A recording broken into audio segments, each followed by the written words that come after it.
So, I guess this is it's gonna be the first, or at least the original Older and Wiser podcast. I will admit the name was not my idea. It's my friend Doug X idea, who is an awesome comic. We are doing the first episode here, the first, 10, 15 minutes, and we'll see how it goes. Doug X, by the way. Yeah, that's Doug X. My friend Doug X. We just got done doing his Theater School Rejects show, which he was kind enough to put me on again. For which, you hear this and you want to check out some comedy, we're going to be in Tustin on January 17th. And you need more information on that, you can get it at dougxcomedy.com. You can also find me at richardolder.com. Some bills are way behind, and so I was trying to catch up, and I just needed a win. And we got one tonight. I got one tonight. I performed last night, and it was okay, but it wasn't good. It was okay. It wasn't. I thought having 7 minutes was really good for you. It was. I like the extra time. I really do. But like last night, I would say it was more. It wasn't quite McDonald's, but it was more like Carl's Jr. But like tonight, like you mentioned about bringing some new material, and I took. Sweet Jesus! We just.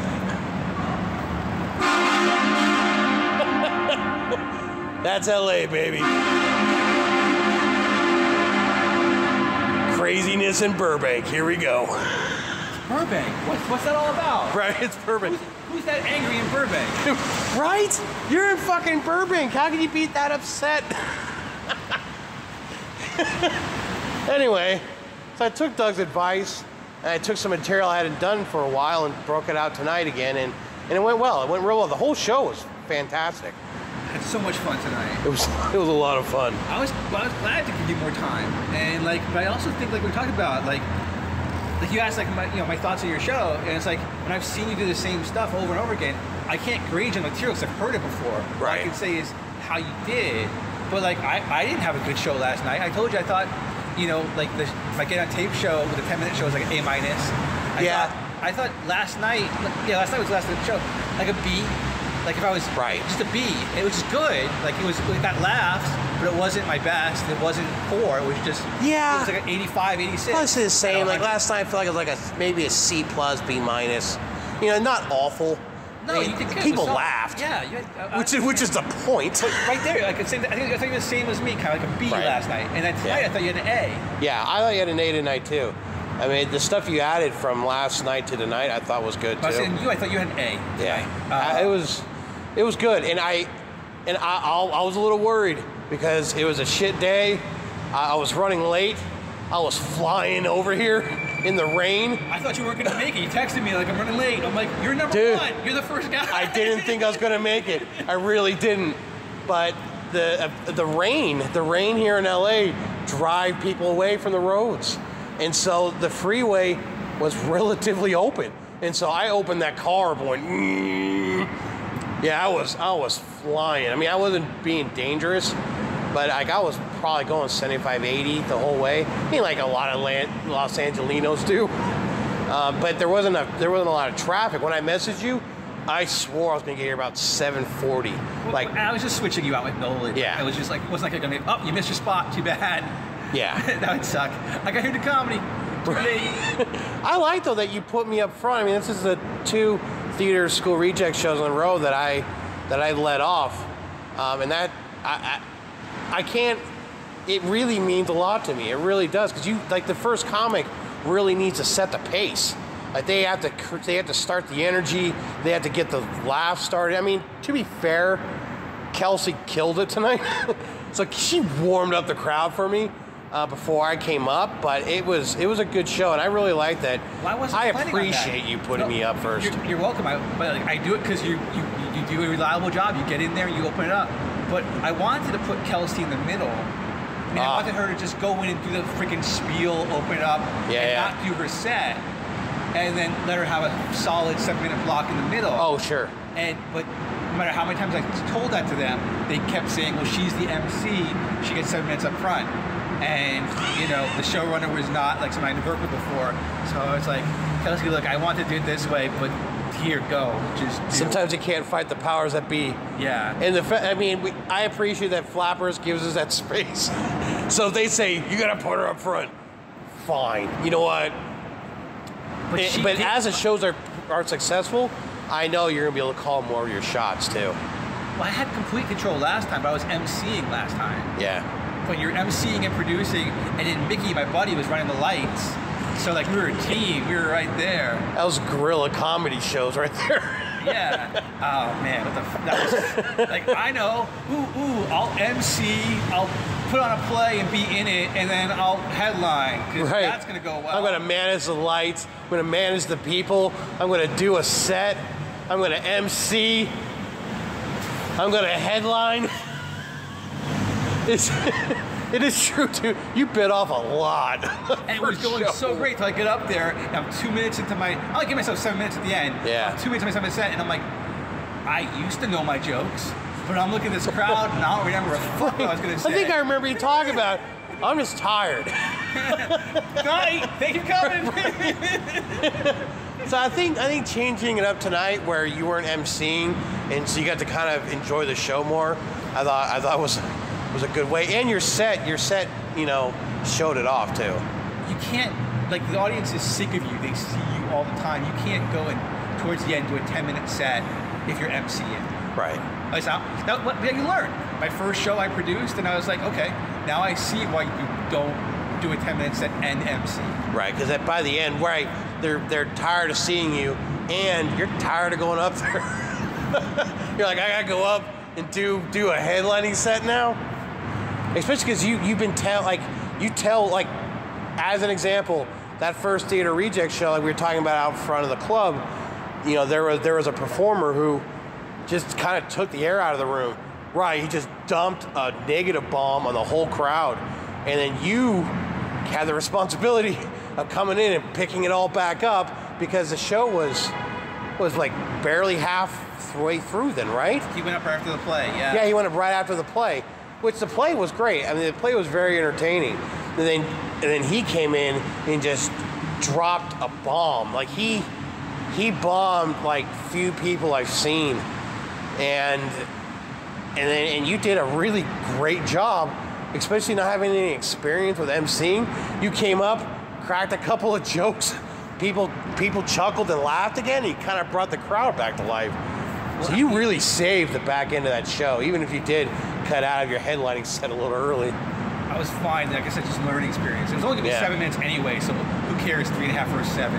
That's true. I didn't buy that video. I didn't buy the video of my set. I bought the video of the play. But man, we got derailed pretty far. But I'm just sharing. That's all right though. Because you're going to produce your show, and like it's going to be an interesting choice for you. If I were you, I would MC my first show. Like this, and maybe give yourself a shorter set. Oh yeah.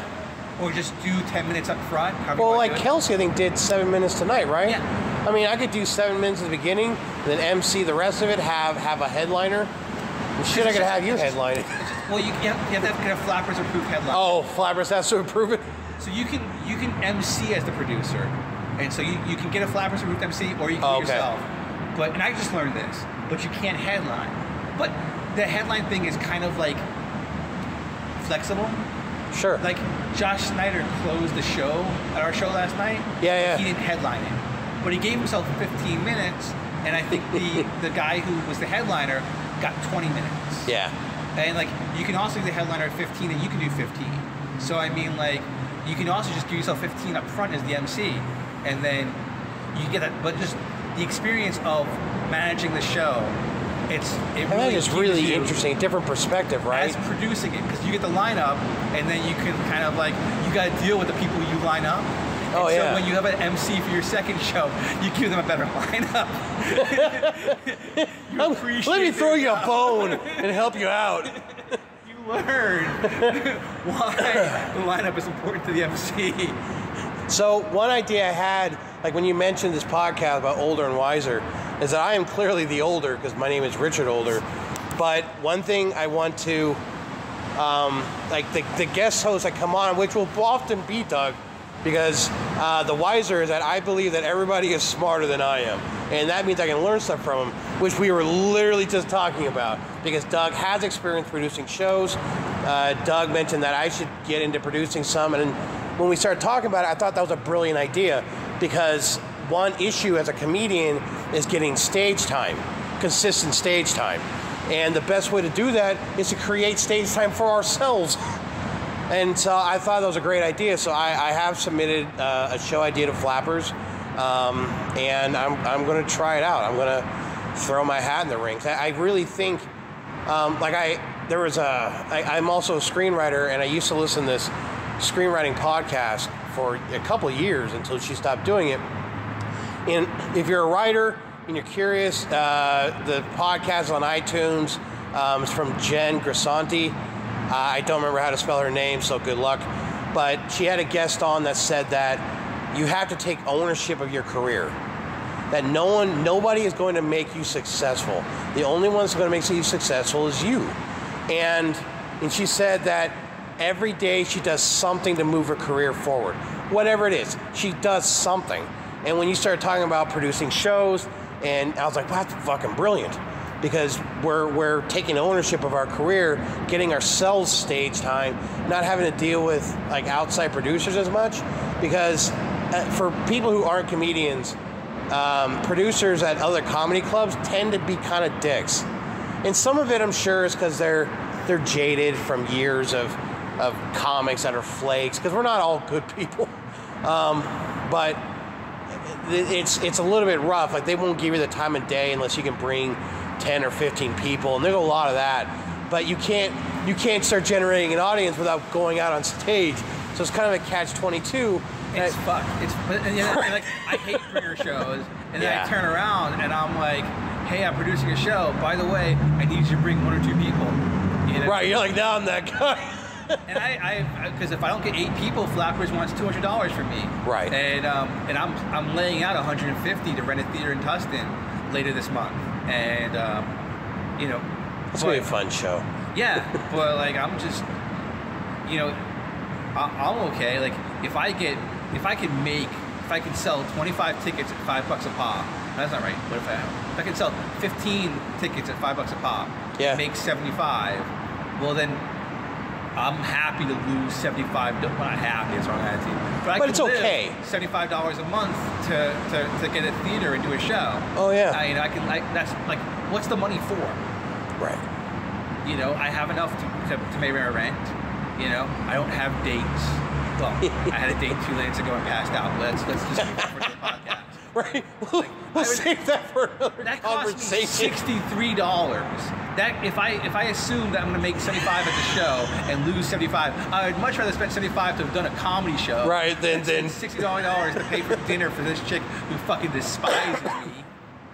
Now, she liked me up okay until she found me like laying on the floor of a crowded restaurant. We won't dig real deep into it, but let's be fair.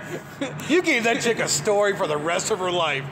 You see my post on Facebook? I was like, I'm really pissed about it. She's got a much better story. She does. She has a much better story than you do. All right, so that's the first 15 minutes of Older and Wiser. I'm Richard Older here with my friend Doug X. Again, you can find me at richardolder.com. You can follow me on Instagram or Twitter at rkolder. You can find me at dougxcomedy.com, and you can find my book of poetry, Love is Cthulhu by Doug X. That's right on. Letter X, DOUGX. X. Comedy.com. DougXcomedy.com. All right, peace out.